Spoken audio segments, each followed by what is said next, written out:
Nah, oke. Tadi terkait dengan remaja menuju ke dewasa, pernikahan, terus kematian. Yes. Apalagi nih yang diketahui oleh Kak Desi terkait dengan budaya dan tradisi Batak. Sebenarnya banyak budaya yang apalagi banyak budaya Batak atau tradisi-tradisinya orang Batak, cuman mungkin hanya beberapa itu saja sih Kang yang aku ketahui. Oke deh, kalau begitu karena tadi panjang kali lebar kali tinggi, kayaknya menguasai banget deh kalau Waduh. kalau Kak Desi ya. Iya. Tadi bicara tradisi, kalau kesenian Batak ada nggak sih? Kesenian Batak gondang tadi, alat musiknya. Itu alat musiknya, dan kalau dibilang tuh ada deretan terkecil sampai yang terbesarnya. Jadi dideretin, disejajarin, dipukul-pukul, ada nada-nada beda yang aku kurang tahu tuh nada-nada kayak gimana.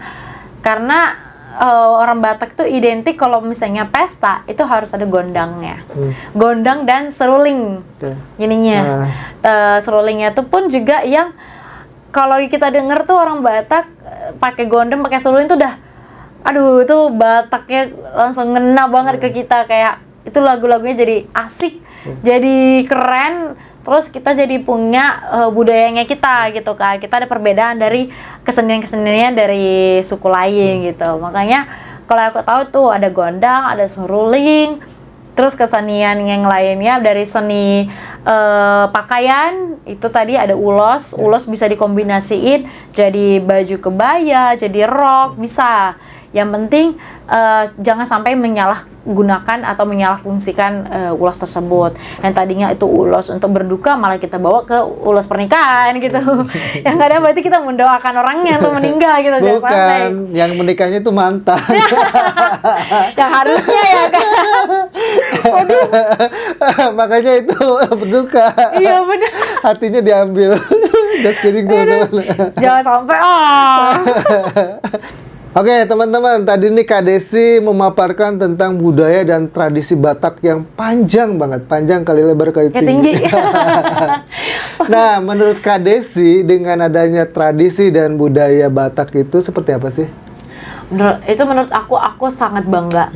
Perasaan aku tuh rasanya kayak, oh ternyata Batak itu nggak segampang apa yang dipikir orang-orang gitu. Kayak, alah Batak tuh kan lebih identik dengan keras lah, ya namanya identik dengan egois lah apa gitu. Padahal mereka nggak tahu kita orang Batak banget sebenarnya di luarnya aja yang keras apa, tapi dalam hatinya lembek, lemah lembut sebenarnya. Cuman kita kebiasaan suaranya keras itu mungkin di zaman dahulu. Kita kembali lagi di zaman dulu kan apalagi orang Batak itu gimana ya dibilang, kehidupan mereka kan nggak secanggih yang sekarang. Jadi kulturnya mereka tuh lebih mungkin nadanya kenceng atau gimana, tapi dibalik sikapnya orang Batak itulah dia mempunyai kekayaan acara-acaranya gitu. Acaranya dari dia sebelum lahir, setelah dilahirkan, setelah jadi remaja, terus menikah, terus memasuki rumah atau beli mobil, itu adatnya ada lagi. Terus sampai dia meninggal pun ada adatnya. Jadi aku cukup bangga banget kalau berada di tengah-tengah keluarga orang Batak. Jadi aku ngerasa nggak pernah malu jadi orang Batak.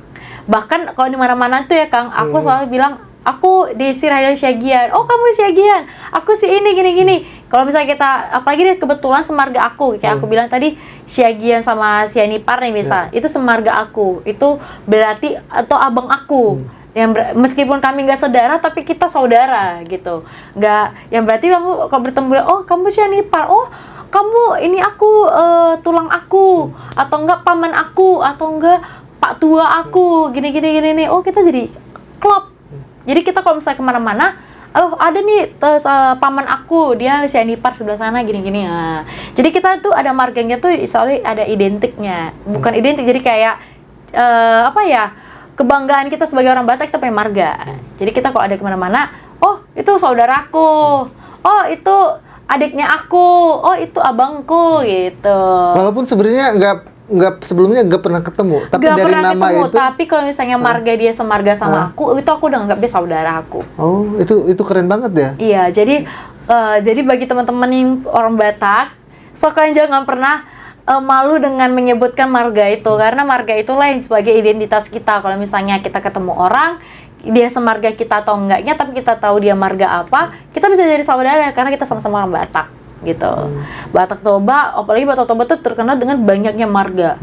Karena marganya aku aja bisa sampai hampir sama, ada 4 yang tadi. Wih, ada 4? Ada 4 aku marga yang sama, Kang. ya. Dan aku juga yang uniknya tuh, kalau orang Batak kenapa lama menikah, ya itu, dia harus mencari marga yang jangan sama-sama dia. Hah? Sama-sama dia maksudnya gimana nih? Nah, aku punya cowok, aku punya kenalan nih, Kak. Aku belum punya pacar misal. Aku punya kenalan, dia ternyata Syanipar. Atau dibilang Panjaitan. Nah, sebenarnya dalam adat, itu kan abang aku. Aku sebenarnya dalam adat, aku nggak boleh menikah sama dia. Kakak karena dia abang. Dalam deretan marga itu atau silsilah itu dia yang tertua dari aku. Nah, karena dia abang, aku merasa tidak enak kalau misalnya aku jadi sama dia gitu. Aku menikah sama dia kurang enak. Meskipun sebenarnya kalau udah dalam sekarang, udah bergesernya zaman, sebenarnya udah bisa. Tapi kalau misalnya kembali ke dulu nggak bisa, Kang. Jadinya jadinya aku harus mencari yang bukan dari ketiga marga yang sama aku tadi. Keempat ding. Syagian juga ke Syagian nggak boleh. Oh, nggak boleh? Nggak boleh. Okay.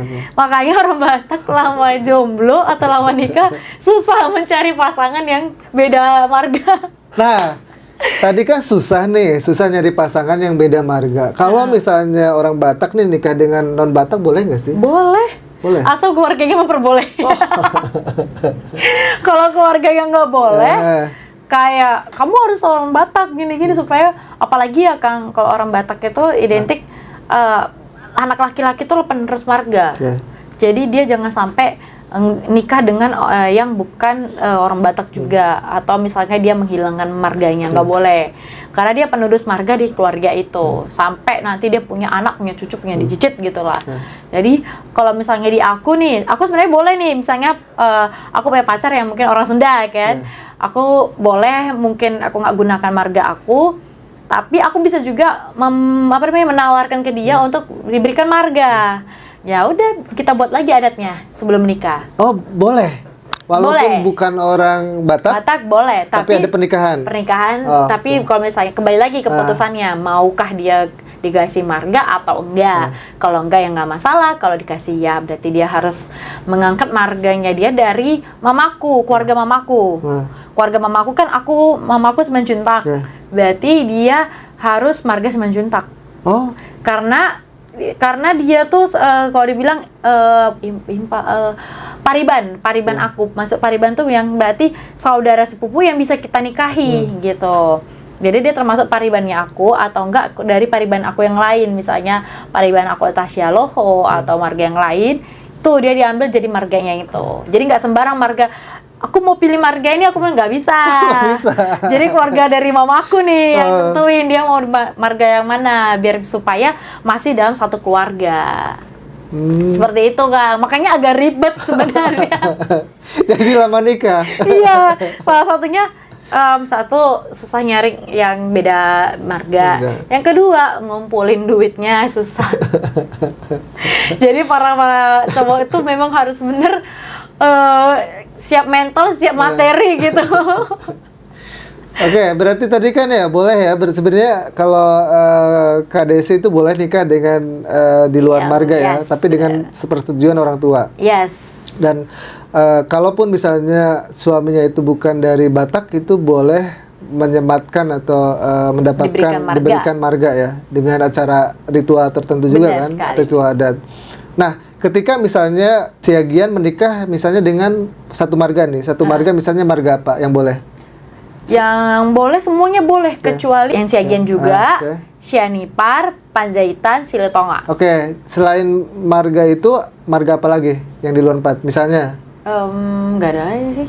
Cuma 4 aja yang nggak boleh ini. Bukan, maksudnya yang boleh di luar itu? Yang boleh, bebas apa aja. Contohnya? Misal si Buaya boleh. Si Buaya. Buaya, baru dengar saya. Itu banyak, si Menjuntak, terus Silalahi. Oke, Silalahi. Misalnya Kak Desi menikah dengan marga Silalahi. Terus nanti anaknya dikasih marga apa? Suaminya. Oh, suaminya? Dari marga suami aku. Jadi suami aku misalnya marganya Silalahi, Berarti anak aku pun dipanggil Nyonya Silalahi. Oh. Bukan Nyonya Siagian. Karena aku dari keluarga si cowok aku, si suami aku. Jadi ngikutin marga dari suami. Dan kegiatannya pun kegiatan mungkin adat atau apa, aku lebih banyak harus dan lebih tahu di adat si cowok aku. Jadi karena kalau dibilang kata kasarnya ini ya, kata kasar dibilang kita dibeli, wanita kita cewek-cewek, anak-anak cewek itu dibeli sama si cowok itu, yang berarti kita harus ngikut dia. Nah, dari tiap marga itu beda-beda ya, tradisinya beda-beda. Oh enggak, sama semua sama. Sama.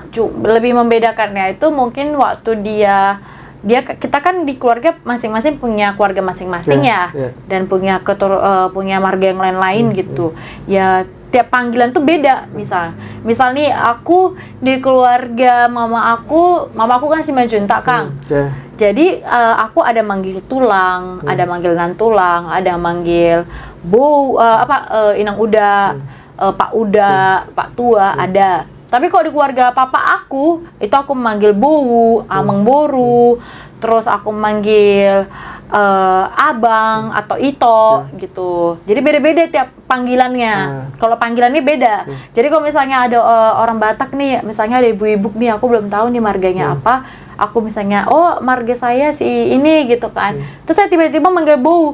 Kadang-kadang ibu-ibu bilang, kok kamu mau manggil saya Bowu? Saya tantemu gitu. Ya mohon maaf, saya juga belum paham gitu ya tentang panggilannya apa-apa aja gitu, karena sesusah itu. Jadi ada apa namanya? Ada perbedaan untuk dipanggilan ke yang lebih tuanya. Nah, sebentar. Kalau Kak Desi kan kategori milenial, kok suka sih dengan budaya dan tradisi? Aku suka karena itu ciri khasnya aku, Kang. Aku yang dimana Batak itu yang aku bilang aku yang banggain tuh karena terkenalnya tradisi adat-adatnya tuh tutur-tutur acaranya tuh banyak. Yang pertama, terus lebih bangganya lagi karena Batak diidentik dengan Danau Toba yang seindah itu. Terus aku tertarik untuk lebih mengenal Batak itu apa gitu. Makanya aku sering ngikutin mamaku kalau ada acara ibadah yang berdasarkan budaya Batak. Misalnya ada acara pernikahan, acara kematian, acara orang baru lahiran gitu. Aku selalu ikut karena menarik itu ternyata budaya Batak gitu. Dan kalau misalnya aku sempat nggak tahu, itu aku kayak ngerasa Batak KTP gitu. Apalagi kalau dibilang ya sekarang nih ya Kang, anak-anak zaman milenial sekarang tuh susah mau bilang bahasa Batak, susah untuk mengucapkan bahasa Batak, tapi paham sebenarnya apa isinya gitu. Kalau di aku gitu sekarang, aku paham nih kalau misalnya di depan aku orang Batak lagi ngobrol nih, aku paham. Tapi kalau misalnya aku balas dengan bahasa Batak, susah mengerti tapi mengucapkannya susah. Itu yang sebenarnya aku harus banyak belajar. Tapi dulu waktu nenek aku masih hidup, nenek aku tuh sehat walafiat, tinggal di rumah aku tuh 3 bulan. Nenek aku tuh kan nggak bisa bahasa Indonesia, bahasa Batak ya Kang. Itu tuh aku yang makin tertarik dari situ. Waktu nenek aku ada di situ, dia mengajarkan aku bahasa Batak. Jadi nggak mau waktu dia ngomong sama aku harus balas dia bahasa Batak supaya dia ngerti. Dari situ aku mulai paham, oh artinya itu ini gitu. Dulu aku pakem banget sama bahasa Batak, tapi semenjak nenek aku udah meninggal, aku nggak berkomunikasi lagi sama orang Batak. Dan mama juga kalau di rumah pakai bahasa Indonesia, ya udah nggak ada lagi yang bisa aku ajak ngobrol gitu kan. Jadinya ngerti doang, ngucapnya susah. Bukan, saya jujur aja malah jadi terpesona dengan Kak Desi yang yang concern dengan budaya. Sementara kan kalau anak-anak milenial itu kan cuek gitu. Iya, kenapa ya mereka cuek? Sebenarnya asik loh guys. Maksudnya kayak, kamu tuh di Indonesia itu terkenal dengan berapa ratus suku gitu ya. Kalau dibilang, dan kamu juga dikenal dari keluarga suku ini gini-gini. Kenapa sih kamu nggak mau untuk memperdalam budaya tersebut gitu? Kayak why? Padahal menurut aku itu hal yang menarik loh gitu. Itu ciri khasnya kamu sebagai orang Indonesia. Dan kalau misalnya kamu ditanya sama orang yang bukan dari suku kamu, seminimalnya kamu harus tahu nih gitu, apa-apa aja itu suku ini, suku yang kamu pelajari gini-gini. Harusnya mau tahu gitu ya, Kang. Tapi waktu itu karena mungkin aku sering diajakin mama kali ya, jadi kayak udah jadi paham nih, menarik nih untuk dipelajarin gitu. Nah, kalau teman-teman Kak Desi yang milenial nih di Batak ya, mereka itu masih suka dengan budaya dan tradisi Batak atau sudah luntur? Kalau aku perhatiin ya Kang, dari circle-nya aku tuh dibilang 10 teman aku, hanya yang pakemnya tuh 3 atau 2 orang aja. Yang lainnya tuh mereka ngerti, tapi misalnya dari bahasa ya, mereka ngerti tapi susah mengucapkan. Ada juga yang nggak ngerti sama sekali adatnya ini apa, ada yang nggak ngerti sama sekali. Jadi mungkin hanya ada 2 atau 3 orang dari diantara 10 yang mungkin pakem atau menarik untuk aku ajak ngobrol nih, budayanya tuh gini-gini nih. Dia juga paham. Oh iya, keluarga aku tuh gini-gini juga, gini-gini. Jadi kita saling tukar informasi. Sebenarnya asik ya? Sebenarnya asik Kang, asik banget. Tapi banyak milenial mungkin ngerasa bosan ya untuk membahas ini. Karena kayak aku bilang tadi, acaranya kan banyak. Anak milenial pasti bosan. Yang dimana kayak mereka, adatnya nggak ngerti gitu. Atau enggak, aduh banyak banget sampai malam acaranya gini, ini bosan. Biasanya ya pada saat acara, tengah acara ada yang keluar, ada yang main-main, ada yang sibuk sendiri lah gitu anak-anaknya. Kalau di aku standby selalu di samping mama kalau misalnya ada acara. Jadi aku sambil misalnya aku liatin, kadang aku kadang nanya mama nih, "Ma ini ngapain?" gitu. "Ma ini tradisinya namanya apa?" Atau enggak, "Tadi ibu itu atau enggak bau itu tadi ngomong apa?" Aku bilang gitu, gini. Jadi karena bertanya itulah aku semakin paham, gini gitu. Jadi bahkan teman-teman aku yang nggak tahu, aku kadang ngajarin. Kadang aku bilang kayak, kamu harus tahu dong Batak, masa hanya Batak KTP doang gitu. Di KTP-nya doang bermarga, di pengaplikasiannya atau dia mencintai sukunya aja enggak gitu. Sayang banget rasa aku. Makanya kalau dibilang, anak zaman sekarang kayak, sayang banget kalau nggak kenal sama adatnya sendiri gitu. Nah kan kalau anak muda milenial tuh mungkin sebagian sih bilang gengsi gitu. Bener, mungkin ya kan. Nah kenapa sih membuat mereka gengsi? Mungkin masih dibilang mungkin adat itu kuno, mungkin ya. Kayak adat ya Indonesia mungkin masih atau enggak adat Batak kuno banget gitu. Acaranya gitu-gitu mulu mungkin kan, atau enggak kayak zamannya zaman nggak yang sesuai ekspektasi aku nih zamannya gitu. Mungkin itu kali ya Kang yang membuat mereka masih tidak tertarik untuk ada di adat itu. Nah, menurut aku. Kalau perubahan zaman ya, dulu mungkin Kak Desi misalnya usia 17 dengan sekarang itu ada perubahan nggak sih? Ada. Kalau zaman aku ya Kang, dulu tuh kan teknologi belum yang namanya wow sekarang. Anak-anak aja zaman sekarang itu sedikit-dikit kalau misalnya balita atau bayi atau masih anak-anak, kalau misalnya nangis tuh kan dikasih HP, disodorin HP gitu. Jadi biar anaknya tuh sibuk sendiri apa gitu. Nah, kalau dulu zaman aku atau aku masih ngikut-ngikut mama gitu kan, aku nggak ada HP apa-apa. Ya mau gak mau kita harus lihat acaranya, ngikuti acaranya. Jadi perbedaan teknologi lah yang mungkin merubah pola pikirnya anak-anak Gen Z. Karena mereka lebih sibuk main-main HP, sibuk sama sosial media mereka. Jadi mereka kurang peka dengan adat yang ada di sekitar mereka waktu di acara tersebut. Jadinya ya udah, mereka nggak kayak aku zaman dulu yang aku nggak ada HP, aku ya harus mau nggak mau aku mengikuti acara itu gitu kan, harus aku mengerti gitu. Di samping mama juga harus aku tanya-tanya gitu. Kalau sekarang kan apa-apa mah gampang ya sebenarnya. Adat ini artinya ini Google ada. Harusnya lebih mudah ya. Harusnya lebih mudah dan nggak perlu kita capek-capek untuk di acara tersebut, sebenarnya gampang.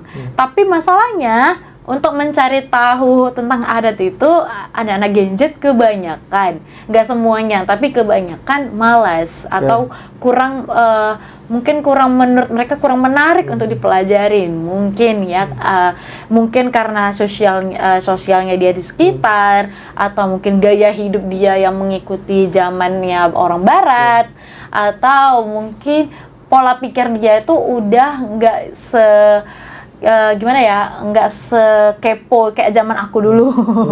Kalau dulu kan karena nggak ada HP, aku kepo nih, ngapain gini-gini. Kalau sekarang kan asal kita udah penasaran bisa kita searching, apa-apa searching. Mungkin dengan hal beberapa faktor itu yang membuat anak-anak zaman sekarang ya udah apa-apa jadi nggak ada hal yang dirasain harus dipelajarin gitu, nggak ada gitu menurut aku, Kang. Mungkin ya mudah-mudahan dengan zamannya sekarang mungkin ada, apalagi teknologi udah makin canggih, seharusnya kita semakin lebih peka. Kalau misalnya ada adat atau apa kita nggak ngerti, ada yang namanya Google, kita tanyain aja. Harusnya lebih mudah kan? Lebih mudah seharusnya. Tapi ya gitu, mungkin teman-teman Gen Z mungkin merasa tersinggung ya setelah nonton ini, tapi mudah-mudahan apalagi kalau misalnya dia punya sukunya tersendiri, mudah-mudahan bisa dipelajari. Harusnya membangkitkan bahwa saya cinta deh, saya sebagai Kak Desi sebagai orang Batak cinta dengan budaya Batak gitu. Harusnya tuh kayak mungkin harusnya tuh jangan sampai kita dijulukin sama Batak KTP aja. Hanya di KTP doang marganya, tapi kalau dia tanyain gue tahu ini apa gini-gini gitu. Apalagi tuh ya aku sempet bayangin ya, Kang, kalau misalnya di acara pernikahan gitu, itu kan ada pembicaranya memang dibilang kayak pakem lah sama adat Batak nih ya gitu. Sempet kalau anak Gen Z di 10 tahun kemudian dijadikan dia pembicaranya dan dia nggak tahu, aduh, itu bahkan bisa menghilangkan satu persatu struktur-struktur atau tata caranya Batak yang sebenarnya gitu. Bakal hilang kalau nggak dipelajarin. Makanya aku pernah lihat ada situs di TikTok atau di Instagram, aku lupa ya, Kang. Ada masih di Tapanuli atau di Samosir tuh, pokoknya di daerah Batak. Anak-anaknya tuh di sekolahan ada yang namanya pelajaran bukan agama sih, pelajaran adat Batak. Mereka ada praktek. Jadi praktek itu ada praktek pernikahan. Jadi ada pembicaranya, anak-anak masih kecil banget kayak SD gitu. Tapi dia disuruh untuk mereka buat praktek untuk menikah. Jadi ada pemimpinnya, ada calonnya, ada keluarganya, pakai bahasa Batak. Di situ aku langsung ngerasa, waduh, ini anak-anak kecil aja mereka kompak untuk belajar dan mau mempelajari adat Batak itu gitu kan di sekolahannya mereka gitu. Aku ngerasa insecure gitu. Zaman aku nggak ada waktu itu, nggak ada gitu. Dan lebih insecure-nya lagi kalau misalnya kita di sana, kita datang, anak-anak SD itu udah pandai bahasa Batak, Kang. Mereka tuh bahasa Bataknya lancar banget, anak-anak kecilnya, yang remajanya. Jadi kalau dibilang kalau aku ngajak mereka pakai bahasa Indonesia agak sulit, ada beberapa yang sulit. Karena mereka lebih biasa pakai bahasa Batak di saat itu. Makanya kata mama kan tuh, anak kecil aja udah bisa tuh pakai bahasa Batak, katanya gitu. Kamu gimana? Kata mama kan. Ya gimana mau gimana aku praktein, orang yang aku ajak ngomong aja nggak ada gue. Jadi harus apa ya, orang yang kecil, anak kecil-kecil aja udah disuruh untuk belajar adat. Seharusnya kita juga yang udah dewasa, kita sudah paham nih, karena kita generasi selanjutnya nanti gitu. Kan nanti jadi ibu punya anak. Nah, punya anak, dan anaknya aku nanti ketika menikah, aku juga harus tahu ini adat apa gitu. Jangan sampai satu persatu yang udah terstruktur tadi hilang, takutnya satu persatu itu kan. Makanya aku, waduh, jangan sampai nanti anak aku juga ngerasain zamannya sekarang tuh udah makin parah gitu kan, nama budaya gitu kan, Kak. Jadi kayak, wah nggak nih. Makanya mama bilang, nggak, kamu harus ikutin mama kemana, ke pernikahan apa segala macam gitu, supaya kamu bisa paham gitu. Nah kebetulan teman-teman aku buktinya nggak gitu banyak paham, dan aku merasa bangga hal itu. Bangga tuh, bukan minder ya? Nggak minder. Keren loh teman-teman, ternyata Kak Desi sudah membuktikan dengan menguasai atau mengetahui adat atau budaya dari Batak. Ternyata beliau bangga ya. Bangga banget. Makanya kalau aku di mana-mana tuh harus aku menyebutkan marga aku, Kang. Syagian itu adalah identitasnya aku sebagai orang Batak. Bangga dengan budaya dan tradisi Indonesia. Yes, benar. Nih Kak Desi, saya mau tantang nih lagi. Waduh. Coba ngomong bahasa Batak dan nyanyi bahasa Batak. Wah, tantangannya berat sekali. Ngomongnya apa dulu nih, kan? Apa aja lah. Perkenalan dalam bahasa Batak ya. Oke.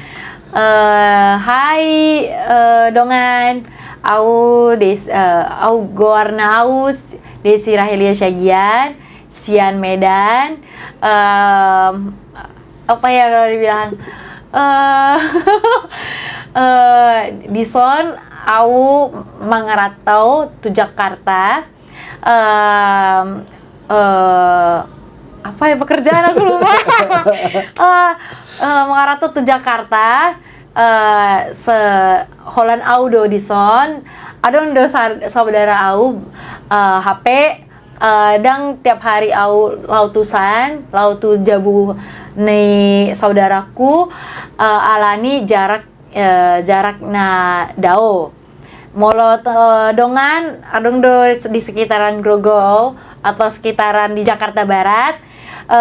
Dan dohot semarga tuau boy do kita saling mengobrol atau jadi campur-campur nih bahasa Batak sama bahasa Indonesia saya tercampur-campur. Minta maaf ya teman-teman kalau bahasa Bataknya pasir-pasir, maaf banget. Bahasa Batak itu ada bahasa halus, ada kasar nggak sih? Atau enggak, cuma satu cara bahasa? penyampaiannya aja mungkin. Tapi memang bahasanya itu satu bahasa. Satu. Cuman penyampaian. Kayak Batak itu kan ada 5. Batak Pakpak, Batak Toba, Batak Simalungun, Batak Karo, Batak Mandailing. Jadi setiapnya 5 ini ada beberapa yang sama tapi banyak kan yang berbeda bahasanya. Kalau di Batak Toba belum tentu sama kayak Batak Karo. Bataknya Karo belum tentu bahasanya sama kayak Batak Simalungun. Jadi beda-beda. Tapi nyambung nggak? Misalnya Kak Desi ketemu dengan Batak Toba ya? Misalnya dengan Batak Simalungun. Nyambung nggak kalau ngobrol? Ada sedikit persamaannya. Oh, ada. Batak Toba hampir mirip bahasanya ke Simalungun. Tapi kalau udah ke Batak Toba ke bahasa Karo, Batak Karo itu udah beda banget, gak ada yang sama. Jadi mungkin agak sulit untuk berbahasa, mungkin pakai bahasa masing-masing sulit. Tapi kalau ke Simalungun dengan Batak Toba masih ada beberapa yang sama, Kang. Masih. Kalau Pakpak juga masih ada, tapi sedikit. Kalau Batak Mandailing itu ada, tapi nggak semuanya, masih sedikit juga yang sama. Makanya kalau misalnya ketemu tuh Batak Toba masih nyambung, tapi yang Batak lain nggak nyambung. Beda-beda. Nah, tadi tantangan satu lagi. Nyanyi Batak. Dari sekian lagu Batak, bukannya aku nggak cinta lagu Batak, bukan, cuman karena kakak aku sih yang lebih doyan lagu Batak gitu ya. Kalau di aku tuh hanya beberapa, kalau dibilang dipancing nadanya bisa, tapi kalau nyanyiin cuman hanya beberapa lagu yang bisa nyanyi. Ya nggak apa-apa. Aduh, nggak harus satu lagu. Sedikit aja ya kan? Ya boleh. Oke, kalau lagunya tuh dari ini lagu dulu banget nih, lagunya Seanju Maau. Maksudnya Seanju Maau tuh bimbinglah aku gitu. Nah, lagunya tuh kayak gini. Seanju Maau, Seanju Maau, itu hasiat. Gitu. Seanju Maau, Seanju Maau, itu lagu. Ya, keren teman-teman. Wah. Nah, ini berarti salah satu kaum milenial yang perlu dicontoh oleh Sobat Napaktilas ya, yang masih concern dengan budaya dan tradisi leluhurnya, yaitu Batak. Nah, Kak Desi, tolong dong ajak nih teman-teman milenial ini supaya cinta dengan budaya dan tradisinya. Nah, buat teman-teman yang udah saksikan ini, terima kasih banyak sudah lihat perbincangannya aku dan udah mau mendengar pembahasannya aku. Sebelumnya aku mohon maaf banget kalau misalnya ada beberapa part yang mungkin ada salah atau keliru. Tapi yang setelah aku memang yang aku lihat ya itu semuanya aku jelasin yang tadi udah kita perbincangkan.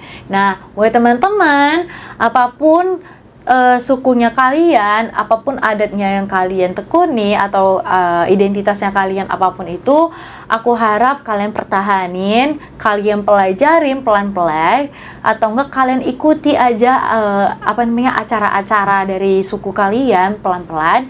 Seminimalnya jangan sampai kalian tidak tahu sama sekali tentang budayanya kalian atau sukunya kalian. Karena suku dan budaya itu adalah identitasnya kalian yang ada di Indonesia.